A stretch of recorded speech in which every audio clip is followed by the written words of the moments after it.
Hello, everybody, and welcome. This is the level 2 recording. It's January 2nd. It's the 2019 first semester of Lessons for Full Spectrum Humans. So thank you for everyone who has segued in from level 1, lesson 2. And I did a bunch of recap because I recognize that a bunch of people have just climbed on board for the semester and wanted to make sure that everybody has, the basics have established the basics. Because this is just like if you do math, you spend a big part of it just establishing the foundation of what are we talking about, like A equals this, B equals this, C equals this, so that you know what I'm talking about when I show you these things. So level 1, I did extensive speaking about establishing what do the colors represent and also what are their color proportions, and understanding that this is the color recipe, the recipe of you that makes up reality. Like we are primarily a large part physical with smaller and incrementally smaller proportions of these other layers of being. So these are it's layers of yourself that are moving at different rates through time. This is big. All of this has to do with having a greater understanding of time. I'm trying to make my face lighter because I know I got so much backlighting there. Understanding that this is a shape of time and that your non-physical body is made out of time so that you can navigate the time field more effectively. My whole motivation, my whole gig, my whole reason for being here as Aurora has been to help rectify the time field, to heal the time field. Just got to drink a little bit of water here. So a big emphasis is the time field is literally an alive being. It's not some dead thing. And also, I'm really clear on all this. I'm not a transhumanist, although I might use words like hardware, software, program. That's not how I look at all of this. And I'm really trying to say that this structure here, it's alive. Just like we in our physicality have a circulatory system that takes, energy and blood and nutrients and brings it from our heart and lungs all throughout our body and then back to the heart and lungs. The time field is a circulatory system. It's a circulatory system of consciousness that brings consciousness from the central convergence point, and I'll return to what that definition is, out into manifested reality, and then back to the convergence point. Are you going to hop on up? Boss can't decide where she's going to sit. Okay, she's going to sit in her little dog bed. It's a circulatory system, and it has a metabolism too. So just like you and I in our physicality, we need to breathe a certain amount, otherwise we die. Right? We need to eat a certain amount or ingest a certain amount of energy, otherwise you're going to die.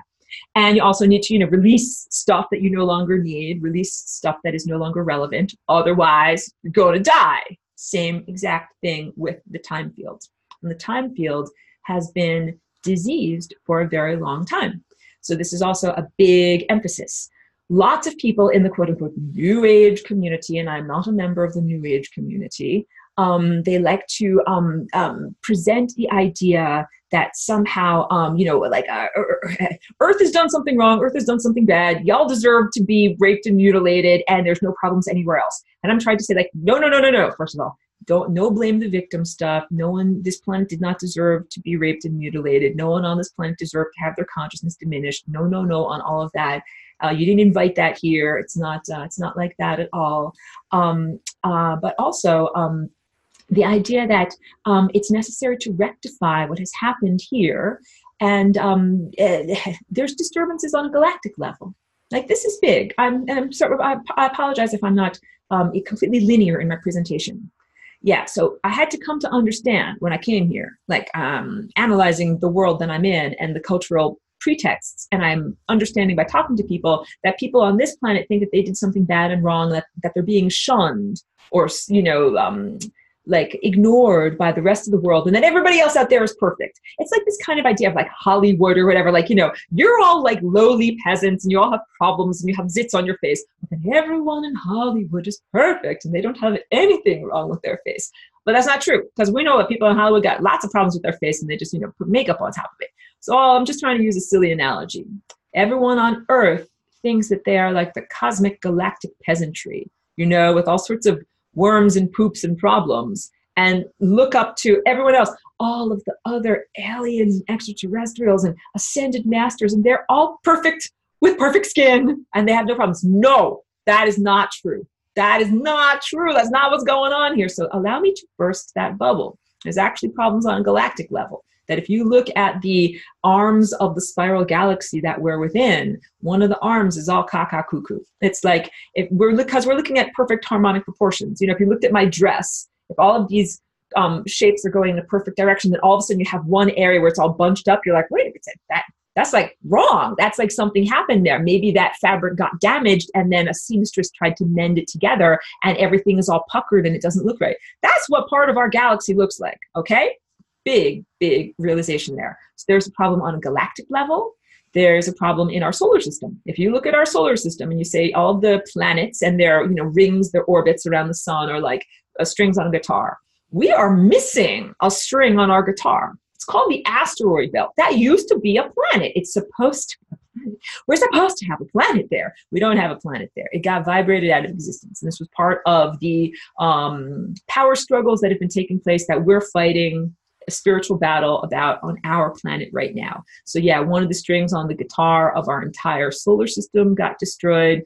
Mars was horribly raped and brutalized, and their magnetosphere was destroyed. So Mars is a dead planet, Mercury is a dead planet, Venus is a dead planet. We have one missing planet that's totally gone, and 3 planets that are there as like a corpse with no chakra system. That's what a magnetosphere is. So your magnetosphere around Earth is shaped exactly like this. It is the magnetic protective envelope.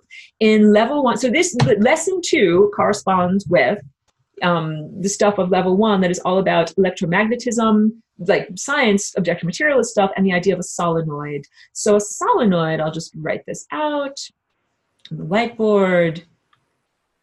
Solenoid is what happens. Well, if you take a magnet, and a magnet is a dipole magnet. So we have, let's say this is a magnet that has a north and a south. These are arbitrarily defined terms. And, one is, let's say this one is positive, and let's say this one is negative. A solenoid is what happens when you bend together those two ends. This end over here meets with this end over here, and it ends up making a really interesting kind of chakra shape. You have, like, let's make this is the magnet that has been bent around. Here's the positive end. Here's the negative end, and they fit together there. And the magnetic field lines that once went around it kind of like this, kind of like spewing out, almost looking like a firecracker or something like that, they all get bent around and they make a perfect toroidal shape. And all of this is about resolving duality. Resolving duality. So if you have, if you have a magnetosphere with north and south, you have duality. You have 2 things that are in opposition, a positive and a negative. And that the way to resolve that is to bring together the positive and the negative into a non-dual shape. So that I'll describe that much more during the whole entire semester. I wanted to plant that seed in this presentation. The idea that this shape, transforming into this shape, transcends duality. That's big because we've been in this level of anthropomorphic cultural experience of good versus evil for thousands and thousands of years, the struggle.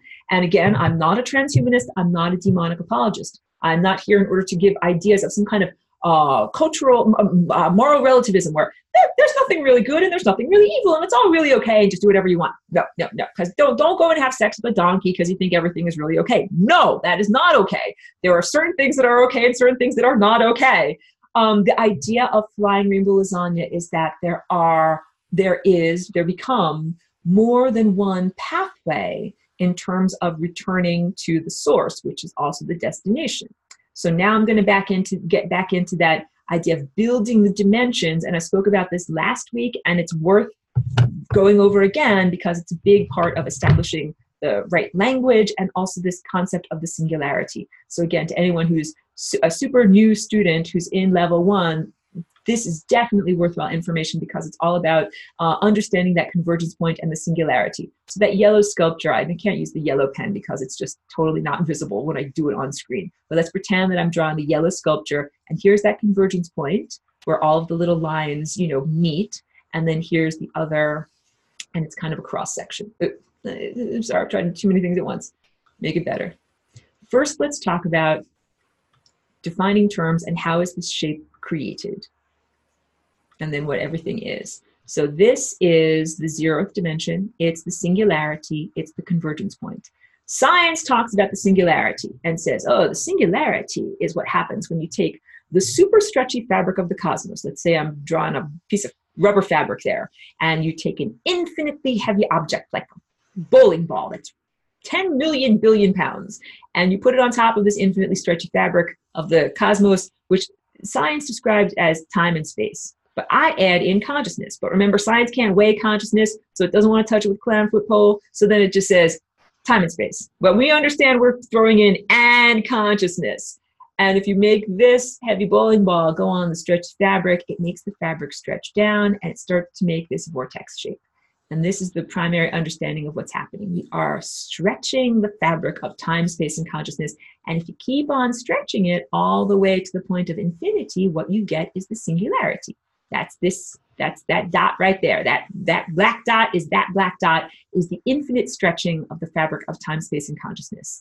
And one thing that I agree with in terms of science's description is the idea that all the rules of reality break down in that moment of super stretchiness, that everything about physics and molecules and atoms and the behaviors of all of those pieces of matter and energy and particles, none of those rules get upheld in that moment. It's like you are bypassing and transcending reality, okay? So this shape over here is actually achieved if we take, let's say, a very stretchy beach ball and we begin to dimple it. You could think of it as infinitely heavy bowling balls, or you could think of it as like God's fingers. Big giant fingers begin to press inward from these different angles. And there's one that goes in, like, coming inward towards the screen, and there's one that's coming outward towards the screen.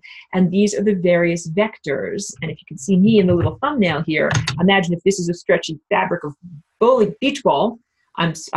God's fingers are stretching like this. God's fingers are stretching like this. And then in like this too, okay? So that is one way to understand the creation of this chakra shape, the creation of the vortices that make up time and the time field and the time body. Now let me give you another understanding so that you can think of it as something heavy, like a force or a particle that is stretching fabric, but you can also think of it in terms of movement. So let's start off now with this little, super concentrated point of everything that exists, all consciousness, all matter, all energy, all potential. Anything that possibly could exist exists there, and everything is there. It's literally infinity. And that is my definition of what the singularity is. And it's also known as the 0th dimension because it takes zero amount of information to describe the position of anything there. Everything is there. You do not have to put an address on your mail. It all gets set to infinity. And in terms of understanding, you're like, Aurora, I don't even understand that. My brain is exploding. Okay, don't let your brain explode, guys. Here's how you can understand it graphically. In this shape over here, all of the energy flows in figure eights. So here I'm starting to show you a figure 8 flowing around there. And you can see how it goes through that central crossing point. And then there's another figure 8 that goes, kind of at a different angle, but still always through that central crossing point. And another one that goes through a different angle, like goes through all of the multiple angles that it's possible to go through. Every single one of those pathways goes through that convergence point. It's the whole of the donut. If this is a torus and it's known as a donut, it is the whole of the donut. Just as I described in level 1, your heart being like a clearinghouse or a central processing unit or a hub through which all energy must pass. That is the same behavior or activity or role that this singularity or central convergence point plays. All energy, all matter, all possibilities flow through that place, but not necessarily at the same time. But again, when we get to that place, the rules of time and space break down. So everything is there at the same time. We're not in the level of linear reality that we are in right now. And that's essentially the starting point. That's like where we come from. That's why I call it the source that emanated us. It's also the destination. So this is a journey of returning back to that state of infinity or unity consciousness. And let me also delineate myself, distinguish myself is the word, from other beings that are working off of the law of one, raw channeled materials, which I do not endorse in any way, due to the harvest agenda at the end of it. They often talk about, they just call it source. So when I talk about the source in the zeroth dimension, I don't want you to conflate and think, oh, Aurora is part of the New Age world. Aurora is part of the law of one. No on any of that. Just using the word source. And it also relates to the destination at the same time. So science also gives us this understanding of the Big Bang, which I do not agree with, but it's part of the cosmology, the story of how the world came into being. And I'm in this, world with everyone else that is here. So I have to say, okay, what is everybody thinking and believing in terms of where the world came from? Hold on a second. I just want to check on something. I want to make sure. Yes, for a moment I was like, wait, where's my recording icon? Is this being recorded? Yes, it's being recorded. Back to the whiteboard. The Big Bang. I know it's a show. It's not really that funny of a show. That's why they have to have a laugh track, because you have to know when to laugh. That's how you know it's not that funny. The Big Bang is the idea from science where you've got like a super concentrated amount of energy at the beginning of the expression of time that then begins to spontaneously expand. Let's not call it explode. Let's just say expand. Expanding in concentric rings. And each one of those rings is like a layer of time. And now I'm going to draw this red bubble out here, this red outer bubble. That would be considered the moment now, because it is the outermost ring. But science does recognize and understand the zeroth dimension and the past, where I'm scribbling in blue, that's the past.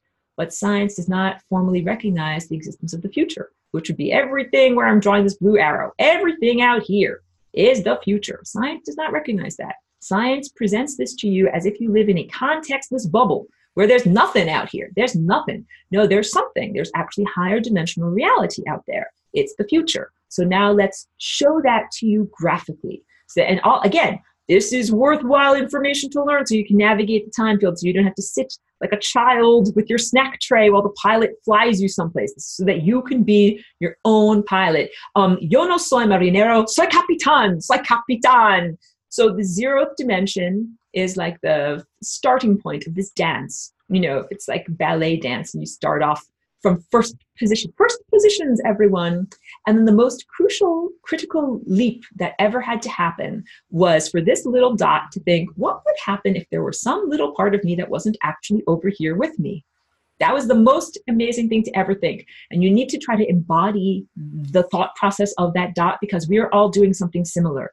A leap into the next highest dimension. This little dot had to think, well, what would happen if part of me was over here where this X is? Or maybe a part of me is over here where this X is. Or maybe part of me is over here where this X is. And that little dot would think, well, then I could just connect this part of me with this big dot, with this part of me. Let's make a series of dots. In between, I'm making little individual dots between these two things, which of course is a line. A line is the first dimension. And it's a first dimension because it requires one piece of information to describe the position of a point on this line. And that's, the X axis over here. And that was the biggest leap that ever happened. The leap from the zeroth dimension into the first dimension. And it's literally perpendicular to any direction is perpendicular to the zeroth dimension, right? It doesn't matter which direction it went. But then every other dimension is built perpendicular to that initial direction. So perpendicular to the first dimension is this direction. Look at that. So if we drew a line and then we go perpendicular to that line, I'm going to draw a bunch of blue lines. That's this direction. Look, I am now drawing a bunch of perpendicular lines. And so you could think, if you can see on the thumbnail, here's the first dimension, the line, like my pinky. Now I'm drawing other lines next to those lines. Now I'm making a flat plane. We just made the second dimension, and we just made a flat plane. A plane is made of a series of lines lined up next to each other. And that requires two pieces of information in order to describe the position of a point in that plane. You got to have an X and you got to have a Y. And then what happens if you take a bunch of planes and you go perpendicular? What's perpendicular to the second dimension? So we just made like a flat piece of paper or a playing card or a tabletop. It's up from the tabletop. So what if we imagine stacking up many flat pieces of paper, many, flat pieces of fabric or paper or playing cards or whatever it is. And if you keep going, I know this drawing is getting a little bit messy, but you can kind of see where I'm going with it. It makes a cube. That's the third dimension. And we are also very, very, very, very familiar with the third dimension. We live in a box. Look at my room. My room is a box. We live in a box. Here's where I'm taking issue with the New Age movement and loosey-goosey language. Lots of people are saying, we're in the third dimension right now, but we are moving into the fifth dimension. We are in the third dimension, but we're not only in the third dimension. So let's first reiterate. The third dimension requires 3 pieces of information, both an X and a Y and a Z, in order to say, hey, where is the position of a point in this cube? But if we were only third dimensional beings, we would be frozen. I'm now going to demonstrate being frozen. That's what it would be like. But I wouldn't be frozen moving through time. I would be frozen like a flash. You'd see a flash of me with no movement. That's what it is like if you're only third dimensional. There's only one box. Because if you want to move through time, what you have to do is you have to have a bunch of boxes. So now I'm drawing one cube over here, one third dimensional moment of reality. But now imagine that all the rest of these squares are actually cubes, but it just takes too long to actually draw them for you. But we're on screen live here. Each one of these cubes is a moment. And in order to experience the movement through time, let's get a little color here. Your green consciousness dot over here has to jump from moment to moment. That is moving through time. You are not merely a third dimensional being. If you were, you would only exist for one brief moment over here. You don't just exist for one brief moment. You flow through time. You are a little dot of consciousness that keeps jumping from time box to time box. So this line that I just drew over here, this long green line made up of time boxes, it's a timeline. It's like imagine trains lining up to make train cars lining up to make a train. That is the fourth dimension. And it's 4-dimensional because it takes 4 pieces of information to say where you are in this apparatus. Your X, Y, and Z axis, where you are spatially, and then where you are in time. Like, are you in this box over here? Are you in this box over here? And so now you understand, you guys, you're not just third dimensional, you're actually fourth dimensional, but you're not just fourth dimensional. Right now, everybody in this whole entire world, even the most unenlightened schlub, is a fifth dimensional being. This is why I take issue with the language that is not being used quite right. Let me erase out this part over here. It's so magical. Erase it away. Erase it away. And go back to here. So let's say we drew one green timeline. Oh, undo that. I want to do this. Wait. Undo. Oh, good. Okay. Thank you for bearing with me, everyone. You're wonderful. This green timeline over here, that was your fourth dimensional timeline. It's like a long, skinny French bread, right? Well, what is perpendicular to that? Just like when I showed you my pinky with my fingers lined up next to it. We're now going to make a whole bunch of timelines. A whole bunch of timelines next to each other. I'm drawing this very messy, but it ends up making a time plane. It's a flat 2-dimensional plane of time.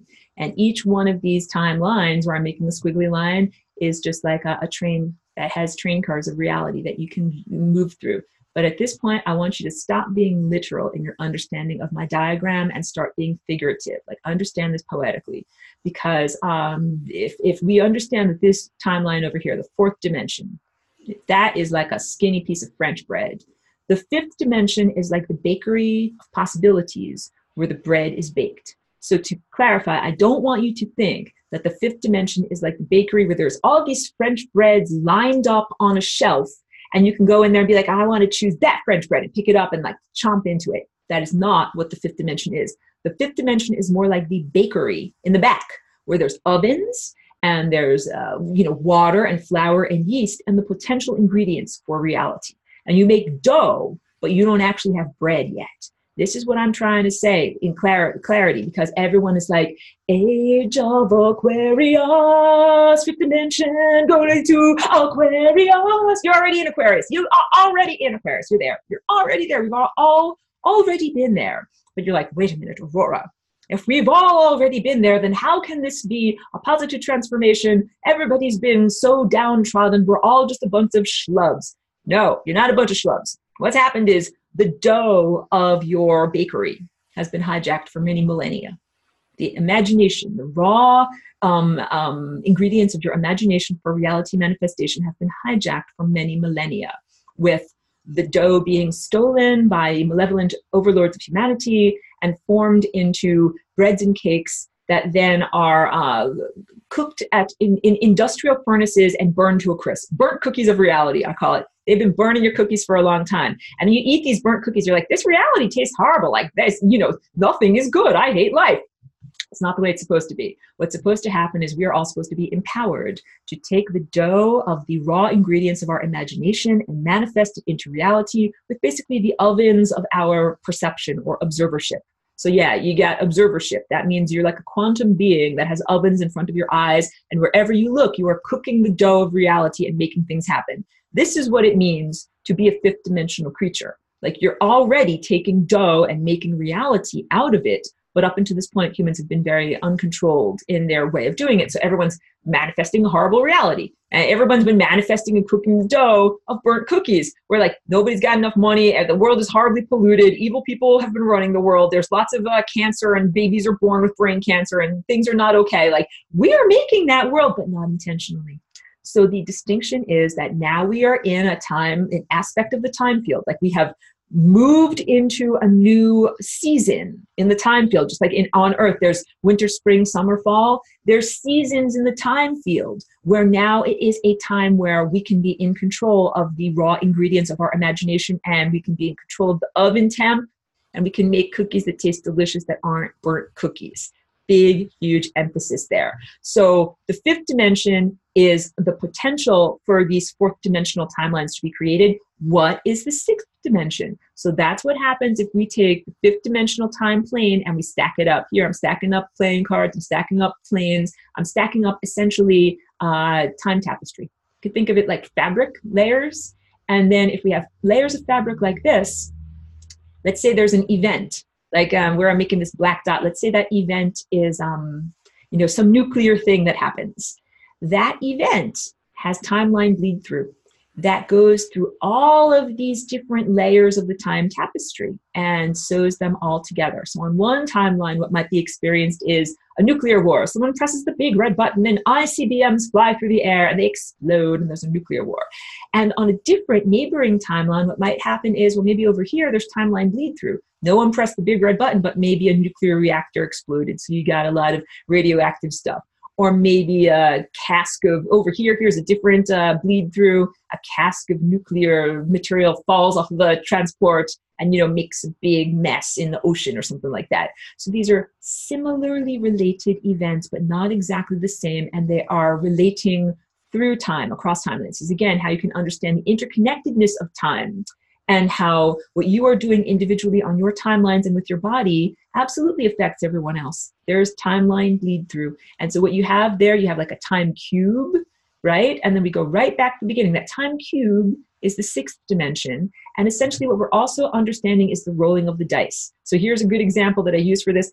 The Simpsons is really a wonderful comedic and often, profound show. There's one episode where Homer Simpson makes a magical toaster that can transform time. And every time he makes a slice of toast, it changes reality from the beginning. So there's one montage where he's like making a slice of toast and then reality changes. Now it looks like they live in the Flintstones world. He doesn't like it. He makes another slice of toast. Now it looks like they live in, a magical fantasy land where donuts fall from the sky. He makes another slice of toast. And reality keeps changing every time he makes a slice of toast. If you are a sixth dimensional being or higher, you can perceive all of the different layers of reality every time he made a slice of toast. So it is like being able to see a musician at work. Like, let's say, oh, I'm gonna write a song. I think maybe I want to make it this way. No, that's not quite right. I don't want to make that way. Maybe this way. No, that's not quite it. Maybe this one. If you're a sixth dimensional being, you are perceiving all of those possible symphonies at the same time. And you can even see the way in which things have changed and transformed. So that's what a sixth dimensional being, and it's a time cube. And look at that. Now we go back to this idea of a cube, just like a third dimensional cube, and you line up enough cubes. So we're going to line up enough sixth dimensional and higher cubes, and then that becomes the seventh dimension, which is a line. which is then lined up next to the seventh dimension, many, many lines, like lining up my fingers on my hand. That then becomes the eighth dimension, which is a time plane. And then we stack up a bunch of eighth dimensions and make a time cube, and that becomes the ninth dimension. And then the time cube goes back over here to the beginning, and we make up many time cubes. That becomes the 10th dimension. And we can literally keep on doing this in order to build reality, you know, on an ongoing way. There doesn't have to be any end. Why? So I go through all of this rigmarole in order for us to have established the foundation of we're using the same words to mean the same things, to make a distinction between the way that loosey-goosey language is being used because we're talking about time, and also to get you to understand that we are jumping from one level of reality, one dimensional level of reality, into the next highest dimensional level of reality. You got to be like that little dot, that thought. What would happen if I did something that had never been done before? What would happen if a little piece of me was actually over there, and if I actually put myself over there and then connected the two places? So this is the basis of what happens when you transform Taurus into flying rainbow lasagna. You take this central convergence point, which is the 0th dimension and the singularity. And the singularity, by definition, must be single. We cannot have two of it. So usually when I make these rainbow sculptures, the singularity is purple. I know this one does not have a purple one, but that spot in there is usually purple. And in this lasagna sculpture, I hope you can see with the lighting conditions here. Here, can you see? Okay, whatever. Here's purple up here, and here's purple down here. And you're like, Aurora, I'm an astute student of this class. I can tell that there are two violet portions on that sculpture. Hadn't you told me that the singularity is single and that there could only be one violet thing? What gives? Don't make my brain explode. I say, calm down, everybody. Everything is great, because this is actually the same point. It's actually the same singularity. So when you're looking at this sculpture, this is a static form of something that is actually dynamic. So this is the end result, like the way that you can have a wake that follows a boat, you know, rolling on the ocean. This shape is the end result of what happens when that singularity vibrates up and down. So now I'm going to take you through the building of this into this 0th dimension is this shape, and then this shape into this shape. This is the advanced stuff, but it's like I'm laying it out there. I'm not pulling any punches. Beginning with the 0th dimension. Clear this all out. How do I make this clear out? So if we start off with a 0th dimensional dot like that, then we do a line. And I see that there's a question in the chat, so I'm going to get to there. So we just now made that dot move around in a line that's a one-dimensional line. It's flat like a hula hoop, right? And then how do I get into the 2nd dimension from there? So then what I'm going to do is I'm going to make many hula hoops. So now imagine, you know, through the magic of perspective, I'm making many hula hoops, and what I'm kind of making is a sphere. Or instead of saying the 2nd dimension, let me say the next highest dimension. So we've gone from a point to a line that's like a hoop to many of these hoops joined together into a sphere. And then the next thing that I'm going to do is take that sphere and I'm going to make it spin around in a circle. And that is how you make a donut. That you can imagine here, I'm going to draw the cross section. Here's cross section of a donut shape or a torus. Here's like the vortex at the top. Here's the vortex at the bottom. This is where the sphere goes. And it spins around, and it goes around and around and around in a circle like this. And as it goes around in a circle, it creates that, I almost call it like an apple core shape. It creates that apple core or twin vortex shape. And then how do we get from that twin vortex shape to this 4 vortex shape that I'm always drawing? And you can see the 4 lobes in cross section. The answer is we make it spin end over end. So if I take this entire apparatus, kind of make it spin over end like that, where I put these red dots all start spinning around in a circle like this, okay? And that ends up making the 2 more vortices. So just like I was telling you, like a dot that becomes a line, that becomes a plane, that then becomes a cube. Don't be too literal on that, because all of this is not done with straight lines. It's all done with circles. If you check out any of my artwork, it's all done with circles. It's not done with straight lines. So now I'm transferring that basis that I told you in terms of building the dimensions, showing you the diagrams with straight lines, into circles. That we start with a dot, that becomes a hoop, that becomes a sphere, that spins around and becomes a torus, that then flips end over end and becomes this double torus shape. And that double torus shape has at the center right there, the convergence point or the singularity, the final movement that happens in order to make this a flying rainbow lasagna shape is that singularity begins to vibrate in this diagram, the way I've got it oriented, let's call it in and out, towards the viewer and away from the viewer. So if I've got this oriented like this, we are now making this shape move in and out like this. And so what that means is there are two different positions that the singularity can occupy. Position over here, big giant purple dot over here, and position over here, big giant purple dot over here. And those two different positions have different qualities. Go back to my face. Just like in my face, I have two eyes, eye one and eye two, eye left and eye right, right? And they give me slightly different viewpoints of reality. So if I am, I'm a binocular person, I'm able to perceive the world that has depth because my brain and my system of interpretation of that raw data makes the calculations between this viewpoint and this viewpoint. And then says, oh, like here are the subtle differences. I can now render a sense of three-dimensionality, form, context around that. The same exact thing can happen in terms of creating a flying rainbow lasagna shape where the singularity has two different viewpoints. And the two different viewpoints are energy and entropy. So again, this is resolving duality. Because almost every little kid who's perceptive at some point in their journey, they ask mommy, daddy, if God exists and God is real and God is good, how can good and evil both be subsets of God? Like why does evil exist? And this is, I'm trying to get my light so you can see my face better because it's so bright back there. My basic understanding of this is that, well, I created this as a resolution to, why does evil exist? What should we do with evil? Where should it go? I know that this is and I will get to your question.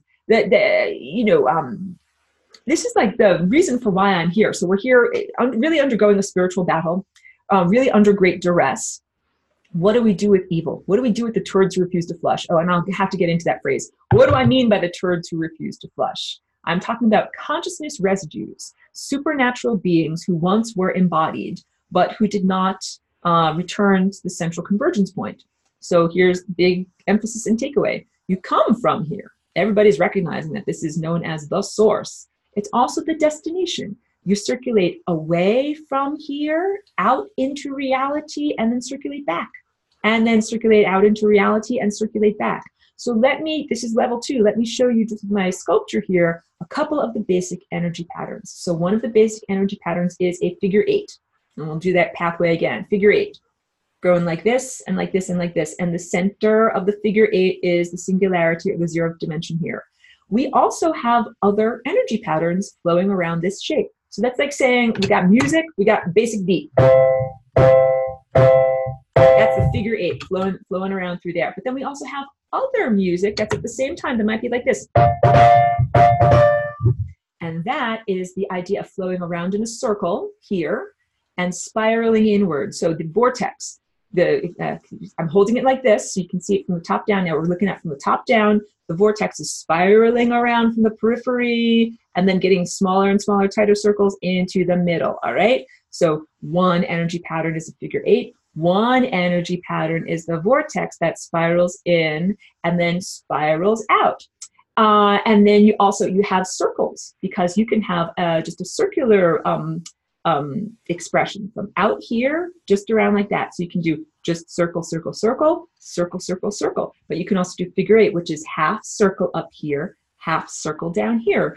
And then when we get into the next highest dimension, I got to hold this gently because this is a fragile sculpture that has broken a bunch of times. We can also do end over end like this. So these are some of the they're like combinations that you're allowed to do in terms of making this energy happen. I need to get into who are the occupiers of the interstices. Let me get to this question first.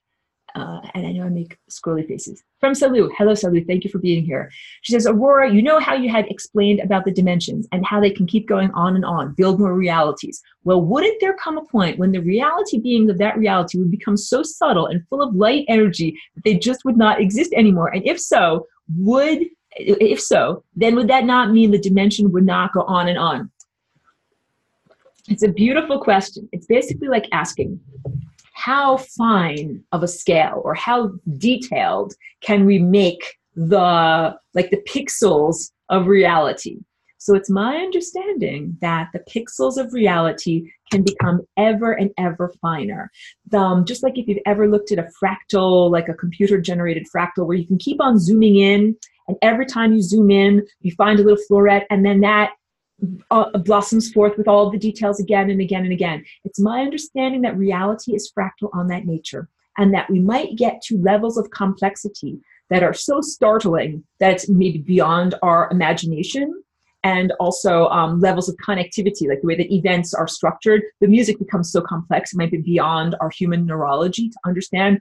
But I think that it can get there, and that the inhabitants of that reality, they would be super jazz musicians. They'd be like, oh, we do this level of complexity all the time. This is normal for us. And that they're totally jamming at that level, and we are at this more simplistic level, and we're working up to that. But also, like I said, really great virtuosos don't condescend. They're like, oh yes, I'm doing this total Bach concerto down there, and you're playing Mary Had a Little Lamb, and they both fit together perfectly. That's the genius of it. Like in your own body, if you use your body as an example. So my body is doing all sorts of like calculations, and I'm doing these complex intellectual drawings and everything. And at the same time, my microbes are digesting food in my tummy, and I'm not at odds with either of that. Super complexities of my intellect and other fine, subtle things that I'm doing with my body, and also simplicities in the microorganisms that are in my body.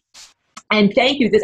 Your comment makes complete sense, and it's a very insightful question. So thank you for your wonderful insight. I love this class. Everyone is like because I share things. I know how I look at the world, but I don't know how other people look at the world. So I love to have things reflected back. And then I'm like, that is interesting how people look at the world.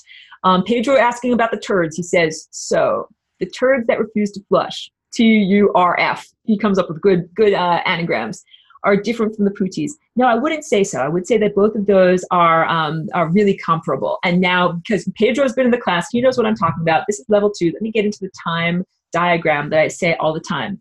Oh, and before I do that, Hans says, is it correct to say that the FRL is vibrating the 7 chakras into the next higher dimension? Yes!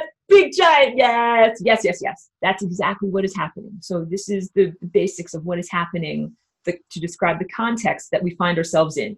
Humanity was horribly abused and degraded thousands of years ago. Humanity has lived in this diminished state for all of recorded human history. Right now, we have an opportunity to jump into the next highest dimension, and in so doing, gain an additional degree of freedom and be able to transcend and supersede all of the problems that have been plaguing us from this level of genetic degradation. That this is why I'm here. So, okay, I'm galactic walking. I created this as the portal through which I could come into this body, that I could vibrate the DNA of this body, make this type of music, and I didn't have to die. And I said, hey, wait, this is a pretty cool thing. I don't want to just keep it for myself. I want to share it with others. I don't just want to be like, woohoo, I'm going to jump into the next dimension and, see ya, suckers. I'm going to leave you all behind and laughing at you over my shoulder. No, that's not what I was like. I was like, something? This is a pretty cool thing. I would like for lots of people to be able to do this. So that's my whole gig. It's why I've been here for 17 years. It's why I make all this artwork and have learned to flap my moving mouth parts and describe all of this. I'm hugely gratified when Hans in the class, has that understanding and connection and insight and says, hey, this is what we're doing. This is exactly what we're doing. So let me show you the picture too. So I got a painting that's called Birth of the New Dimension. Wait, let me call it up and talk I'm getting all excited. The whole idea of that we are giving birth collectively to a new dimension. And it happens, let me show you this picture, and this one we can these scrolly faces. It's got to be here. No? Oh, come on, you're killing me. I didn't know where the painting is. Okay, and I don't want to... There's a painting that I have that I show all the time. You can actually see it on the wall over there. Let's turn this slightly. Can you see it over there? What that painting shows is the solar disk, and then Earth and her magnetosphere is splitting apart, and then in the center there is a human figure that is transforming into a flying rainbow lasagna. And the whole idea is that it's not just me, it's not just one person, that it is our entire planet is now able to transcend and supersede all the bad, pardon my French, all the bad shit that happened to us by jumping into the next highest dimension. So this is analogous, come on up. This is analogous to the leap of an electron, the quantum leap of an electron. So if this is the nucleus in an atom, you have the first shell, the first electron shell of excitation, and the next electron shell of excitation. And in order for that little electron to jump from one level of excitation to the next level, first of all, it's got to get a lot of energy. It's got to eat a lot of light. You got to learn how to sun gaze. You got to eat a lot of light. You have to accrete that light, get yourself super excited, and then make that jump. It's time to make that jump. And I say this a lot, like it's always a good time. It's not like you have to wait for a day on your calendar or have me tell you. Any moment can be the moment when we all, or individually or in succession, jump into the next dimension. That leap of consciousness that goes from the little 0th dimension that says, what would it be like if part of me was over there? What would it be like if I were no longer shaped like this, but if I were instead shaped like this? And so one of the big things that changes when you become shaped like this is your inside and your outside now become communicative. And I'll show that to you. I know the lighting conditions make it a little hard to see. I'm trying to hold it so that you can see it properly. The outside, this is the outside where my pen is touching. Now this is the inside. Oh, look at that. I didn't have to pick up my pen at all. The outside touches the inside. And now I touch the outside again, now I touch the inside again. That is really, really different than that initial model of having a stretchy fabric like a ball of the cosmos, of space, time, and consciousness. And the outside and the inside can never talk to one another. So God's fingers can dimple it, we can stretch it, we can do all sorts of stuff with it. But if you're walking on the inside surface of that bubble, you're stuck there. And if you're walking on the outside surface of the bubble of time, you're also stuck there. And you can't talk to the people that are on the inside bubble. If you flying rainbow lasagna, you are now oscillating the singularity so that half of the time this is up here, and then half of the time it's down here. You're superimposing these two realities on top of each other. And it's kind of like the mathematical concept of how to turn a sphere inside out without cutting the fabric, like without cutting the surface of it. So it's like a math problem. There's a topological solution to how you do this. This is very similar, but it's my solution as to how to do this. So the answer is you take this and you place it in a higher dimensional context. As I was saying before in this presentation, science's definition of the Big Bang says you've just got this ever-expanding bubble of time, but does not recognize anything outside of the moment now, doesn't actually recognize the future. And in order to be communicative with the future, you have to place this in a context. Like imagine if I'd say there's nothing, there's a vacuum around here, it's floating in nothingness. But what if I say it's not floating in nothingness, like it's in a room? Ooh, look, I just put it in the room, in my studio. Now it's in a place.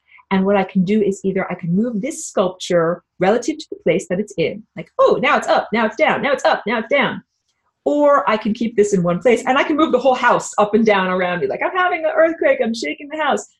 In either circumstance, what that does is creates these two viewpoints, just like right eye, left eye, position 1, position 2. We are able to vibrate and oscillate the singularity between these two positions. And what that does is we're overlapping like two different versions of reality.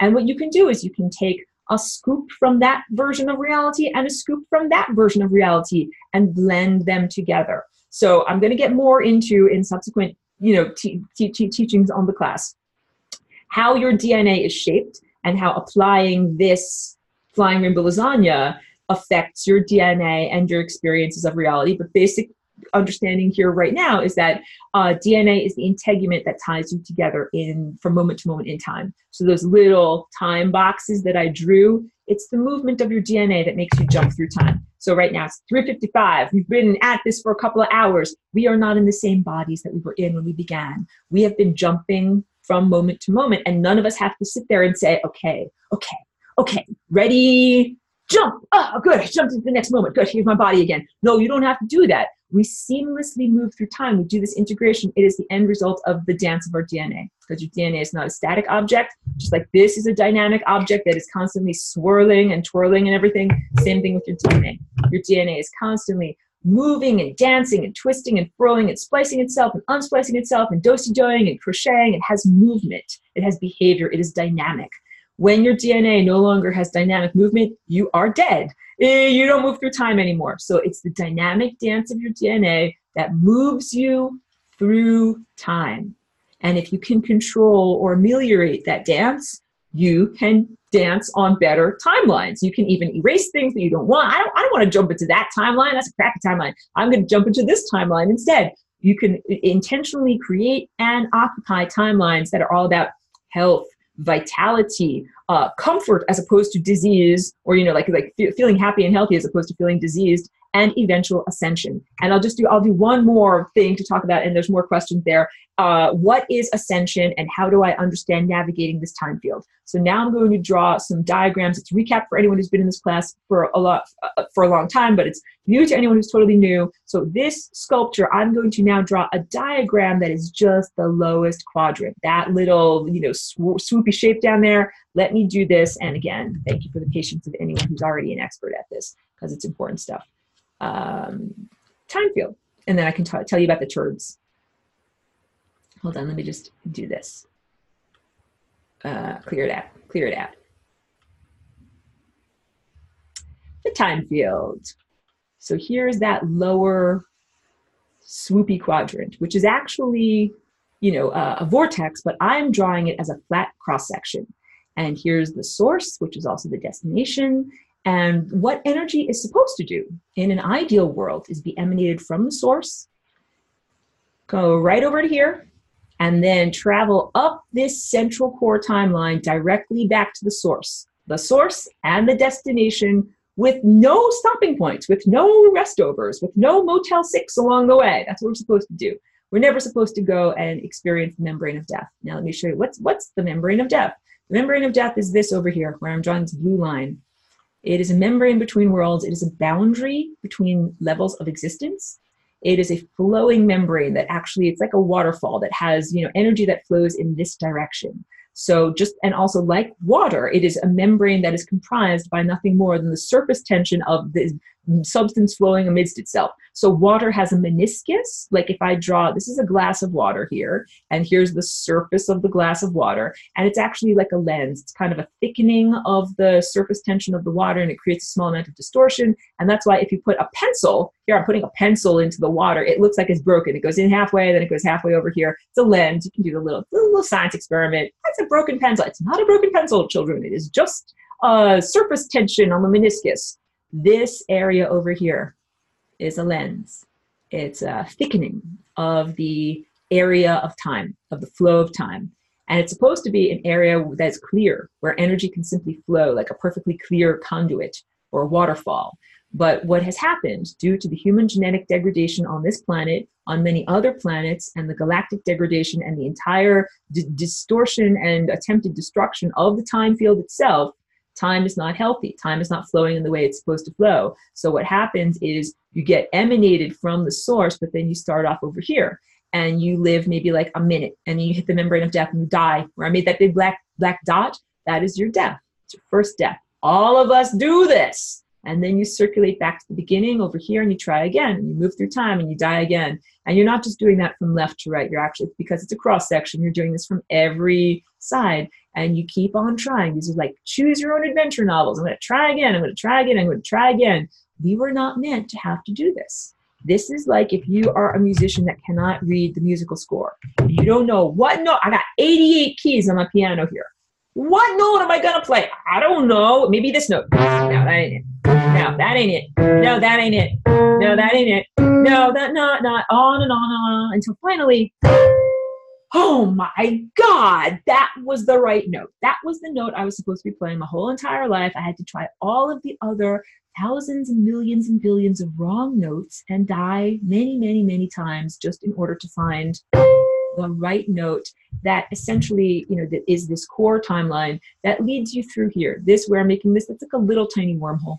And it is the exit from this reality. So our lives here were not meant to be, you know, like so difficult. So we were not meant to suffer and die. We were not meant to suffer and die and then be reinserted into reality so many times. And this is just within one incarnation. To reiterate, I am not saying that you died in Pakistan and then you were born in Africa and you died there, and you were born in Europe and you died there. No, no.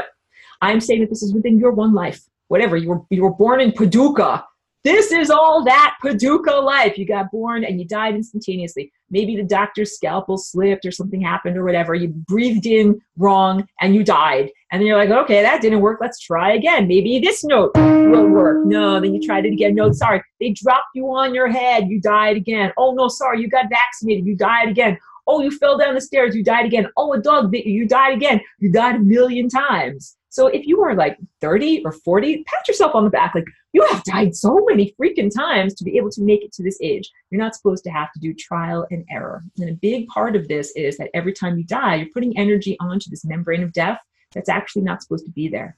This is supposed to be a clear membrane, a flowing membrane where nobody lives. But this is the membrane of death that contains consciousness residues. And the consciousness residues are also supposed to immediately evaporate.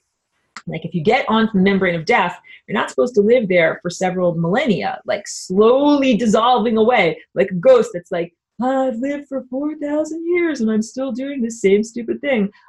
As a very brief anecdote, I know someone who used to live in New York, upstate, and he lived in a historic old stone building in a city that was built in the 1600s. He had a ghost in his house. And he told me what the ghost used to do. She was like some Revolutionary War dressed type of lady, like wearing an apron, wearing a little bonnet. She's from like the 1700s. The bonnet lady would pick up like a dish or a casserole from the table, turn towards the wall and go and place it on like a little sideboard on the wall. That's it. She's doing that for 400 years. Like, oh my God, somebody's got to call up this lady's ghost and say, hello, you are dead. You can stop cleaning up the dishes after dinner. Like, go do something more fun and interesting. That is the whole point. That there are, Pedro is asking about what I jokingly refer to as the turds who refuse to flush. Let me go back to my face. I hope it's not too dark that you can see things okay. The turds who refuse to flush, those are the beings who died thousands of years ago intentionally. They smashed their guitars on stage. They didn't just get killed. They're like, we don't want to be alive. They're the planetary invaders. And I'll go all into that in lesson 18, but let's just say they intentionally died. They basically created an artificial Merkaba on this planet that vibrated them out of existence because they didn't do it right. They played horrible music. They played music like this. And then they're like, oops, now I'm dead. And ended up on the interstices. And the whole point is they ain't getting back to source. That is their mania.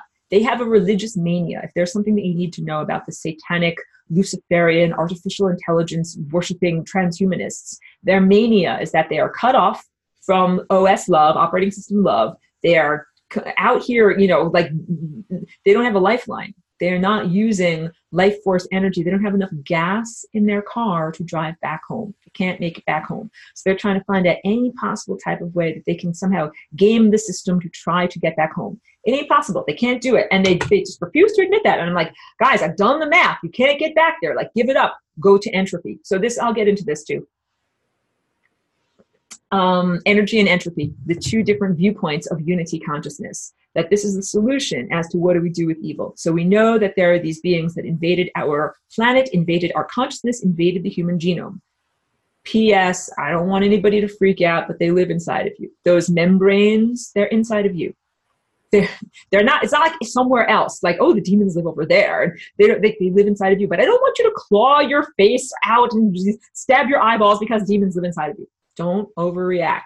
But it's true that the demons or occupiers of the interstices or turds who refuse to flush, that's what I call them, because they're circling the bowl. They're just circling the bowl. They're going around the event horizon of the black hole. They don't actually go down into the singularity. What are we supposed to do with them? This is the whole point. Humanity has been suffering tremendously on this planet. And many places, organisms have been suffering in many places, because these beings are stuck on the interstices or the membranes between worlds. It doesn't just affect our planet, it affects many different levels of reality. Big, huge takeaway. What do we do? Because, what are you going to do? You're going to chop their heads up with the guillotine, they're already dead. What do you do with the consciousness residues So the answer is you send them to entropy. That this shape, I hope you can see it okay, is like the representation of these two different poles, like dipole magnet, where you have energy and the opposite of energy, which is entropy. And that we have the singularity, vibrating or oscillating its position between these two places. And when you have energy, you have unity consciousness in terms of totality. Like if you took all of the light and all of the potential and all of the consciousness and you put it together into a little tiny box, that's unity consciousness at this level of energy. But what if you take all energy away? Because I told you that membrane between worlds is supposed to be a dead place. When I say dead, I mean no movement. What if we take all of the energy and we slow it down? We make it frozen.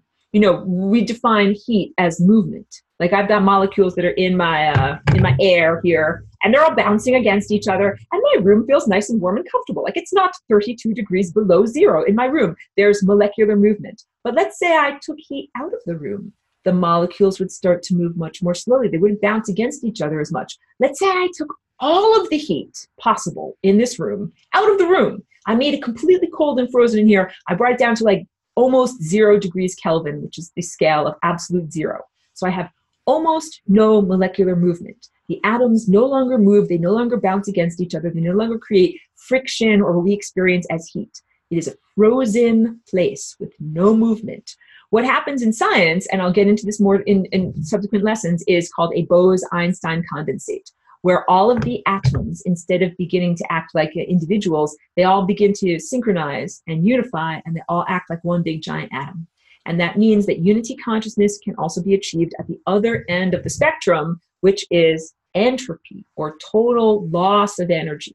So those beings that are stuck on the membranes of death, we don't solve and fix this by like, I'm going to stab them, I'm going to guillotine them, no, you don't do that. What you do is you take energy away from them.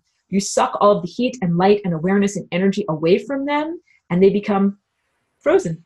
That's what they're supposed to do. They're supposed to be frozen on the membrane of death, not moving through time, and definitely not affecting my life or your life or anybody's life in the time field. They're not supposed to be the peanut gallery. They're not supposed to talk to us. They're not supposed to be living in our bodies. If you've got family demons, if you've got alcoholism in your family, it's a family demon. It's running through your interstices. Any of these things, even racial trauma. Let me just drink a little bit. Like the trauma of the Black diaspora, the Jewish diaspora, the Armenian genocide, the Native American genocide. Everybody's had genocide. Everybody's had all these different traumas. And that is also stored as supernatural residue on, the membranes of between worlds in our time field. This is you. This is you, and it gets stored in you. And that's actually good news because it means you can rectify it. It's like if I had muddy footprints in my house, I wouldn't be like, Christy, muddy footprints in my house. I'd be like, oh, that's good. They're in my house. That means I'm allowed to clean them up. So I'm allowed to clean up all of the ancestral trauma that's in this body. I'm allowed to clean up all of the muddy footprints in this body, and I do all the time. I send them to entropy. So I will get more in subsequent lessons, details into because I know everyone's like, Aurora, how do I do this? It's important stuff. You don't learn it overnight. You don't become a virtuoso overnight. Like I wanted to say that because we're at the very beginning of the semester. Everybody, please be very understanding of yourself and your learning processes and accommodate your unfoldment, because don't expect to be instantaneous virtuoso. We're in the process of learning, so allow it to unfold. So on that note, let me go through the rest of the questions. And then, so Pedro had asked, are the turds that refuse to flush different from the pooties? Because the pooties are pesky occupiers of the interstices. So I would say they're words for the same beings, that you get stuck there. And, let's say that you're a good person. Come on over, Cheeky. Let's say you're a good person. You died, like that lady from the Revolutionary War. She's wearing her little bonnet. I don't think she's an evil being. The only thing that she's doing wrong is just not recognizing that her life is over. Sorry, guys. I'm getting some kisses here. I'm getting some kisses. You know what? She's been really patient. And she's saying, we need to go WALK soon. So we'll end the class soon. Some people are not evil people. They are stuck on the interstices just because they're consciousness residues. And if you tell them, hey, man, you're a ghost, like stop being in existence, then they're happy to do so. They're like, oh, I don't actually want to carry this casserole dish around for the rest of eternity. They're actually happy to fade out into non-existence. It's the really evil, malevolent beings that we would define as demons that are like, no, I refuse to flush. I maintain my consciousness by being a vampire and feeding off of your consciousness, and I'm running in place like Wile E. Coyote, like ran off the cliff and is just running in place and hasn't actually fallen down into the canyon yet. They've been doing that for millennia. So they've caused so much suffering and abuse in our world. Your feelings of like wanting to finish this now are very appropriate, and it just takes a little bit of time in order to learn exactly how to do it effectively. So the question from Pedro says, if we have infinite dimensions, the FRL has a higher version too. Yes! Oh my God, you guys are all so awesome. Thank you for asking these wonderful questions. Yes, this is just one step on the journey. This is like the next octave. Like we were down here, now we're moving up here. But guess what? There's a whole other octave up here.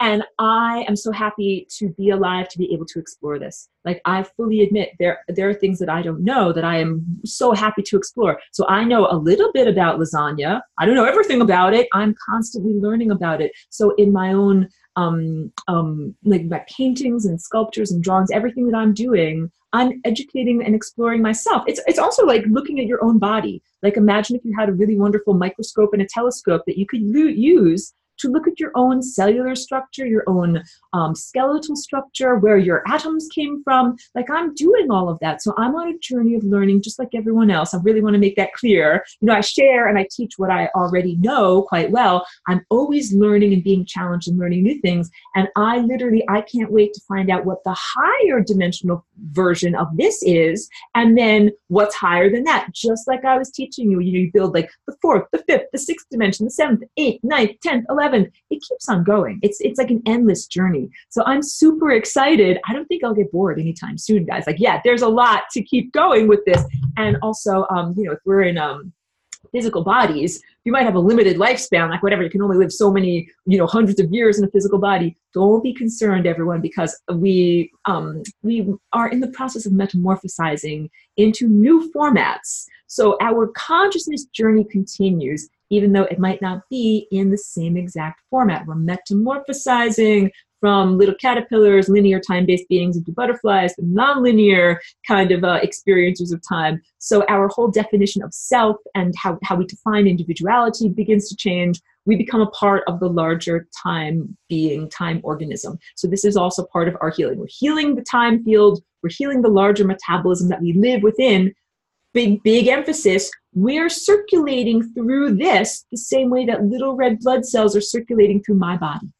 And I love my little red blood cells. I'm like, oh, thank you so much. Like, do your jobs. I'll take good care of you. You take good care of me. I'm not at odds with them at all. That is how the great composer, the divine being, feels about us. We are not abandoned at all. We are totally loved and valued. The divine being is like, yeah, I want all of the humans to be flowing in the right patterns around the time field, doing the right things, meeting the right people, doing the right activities, not being murdered, not being ritually abused, not being limited or diminished by, overlords or other consciousness controllers that want to, limit what you can do or perceive or how much you can grow. So yeah, we're in this incredible moment of healing. So I think that's actually a really good positive note to end on for right now. So I'm going to end level 2, the recording, but I'm also going to keep the chat going because I think that we might have a few more questions in chat, and invite everyone who's not presently enrolled to enroll. Like literally, there's no time like the present. We're at the very beginning of the teaching cycle. And also, like, this is all meant to be informative for your personal journey. This is meant to be like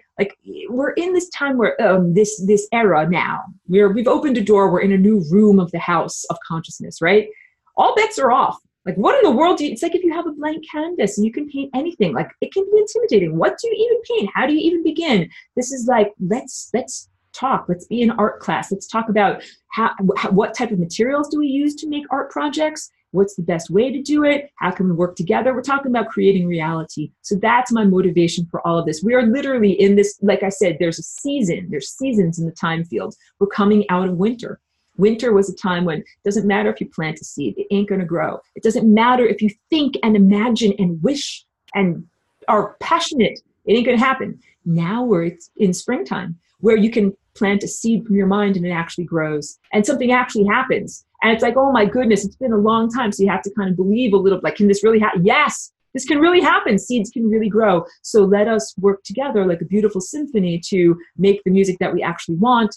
Personal health and vitality, personal freedom, planetary freedom, environmental health, and really reconnecting with the divine and otherworldly beings. We're supposed to be talking with the other musicians. We're not supposed to be cut off from all of that. We're supposed to be connective. Oh yeah, Pedro's saying we are the bakers. Love that analogy. Thank you very much. And actually, I have an old video that's called Reality Creation, where I spoke about this extensively. And I might do, I call it story time. I might do another story time telling about that, because I kind of used that as an analogy. So let me end the recording for right now. So thank you to everyone. Thank you to everyone who's been a patron, and thank you to everyone who's been enrolled. And thank you. I got a bunch of new students enrolled, so I'm super excited about that. And thank you so much.